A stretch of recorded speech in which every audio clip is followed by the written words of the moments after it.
சின்னமனூர் நகராட்சியில் மொத்த வீடு பகுதியில் உள்ள 7 ஆண்டுகளாக பயனற்று கிடக்கும் பொது கழிப்பிடம். தேனி மாவட்டம் உத்தமபாளையம் தாலுகா சின்னமனூர் நகராட்சி பகுதிக்கு உட்பட்ட ஒத்த வீடு பகுதியில் சுமார் 10 லட்சம் ரூபாய் மதிப்பில் கட்டப்பட்டுள்ள சுகாதார வளாகம் பயனற்று கிடக்கும் அவலநிலை ஏற்பட்டது. பெண்கள், குழந்தைகள், முதியோர்கள் ரோட்டோரங்களில் காலை கடன்களை கழிப்பதால் பெரும் இன்னலுக்கு ஆளாகி வருகின்றனர். இதனால் அப்பகுதியில் வாழும் பெண்கள் பெரும் அவதிக்குள்ளாகி வருவதாலும் அப்பகுதி முழுவதும் சுகாதார சீர்கேடு ஏற்படுவதாலும் நோய் தொற்றுகள் ஏற்படும் அவலம் ஏற்பட்டுள்ளது. இதனை கருத்தில் கொண்டு அதிகாரிகள் நடவடிக்கை எடுத்து மக்கள் பயன்பாட்டிற்கு கொண்டு வரும் என பொதுமக்கள் கோரிக்கை விடுத்துள்ளனர். என் பேர் அங்காளேஸ்வரி. இந்த வீட்டில் தான் நாங்கள் குடியிருக்கோம். இது எங்கள் அம்மாவுங்க வீடு. மேலே லைன் போகிறது காரணத்தினால வீடே கட்ட முடியாமல் இருக்குது. ரேசாக கையை தூக்கணும்னா எர்த்தடிக்கிற மாதிரி இருக்குது. இதை விட்டால் எங்களுக்கு வேறு வீடும் இல்லை, வேறு வசதி எதுவுமே இல்லாமல், ரோட்டு வசதியும் இல்லை, குழா வசதி இல்லை.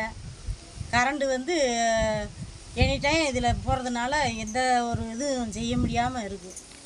இதுக்கு அரசாங்கம் தான் ஏதாவது முயற்சி இபி ஆஃபீஸில் கம்ப்ளைண்ட் பண்ணீங்களா? இபி ஆஃபீஸில் எல்லாம் கம்ப்ளைண்ட் பண்ணிட்டோம். என்ன சொல்லியிருக்காங்க? அவங்க நீங்கள் இது இவ்வளோ அமௌண்ட்டு கொடுங்க, நாங்கள் இதை மாற்றி தர்றோம் அப்படிங்கிறாங்க. நாங்கள் அவங்க கேட்குற அமௌண்ட்டு எங்களால் தர முடியாமல் நாங்கள் இருக்கோம். ஓகே. என் பாண்டியன் சார். நம்ம பாத்ரூம் கட்டி இது 10 வருஷம் ஆகுது சார். 10 லட்ச ரூபாய்க்கு மேலே கட்டியிருக்காங்க. கட்டிட்டு அது பொம்பளை பிள்ளைகளுக்கு உபயோகப்படுத்துறதுக்கு போகிறதுக்கு இடம் இல்லாமல் இருக்குது. அது ஒரே நாள்த்தையும் உபயோகப்படுத்தினாங்க. பண்ணிவிட்டு 2வது பண்ணவே இல்லை, திறக்கலை, அப்படியே கிடைக்கும் சார். இதில் இது சொல்லுங்கள். இங்கிட்ட 5 ரூம்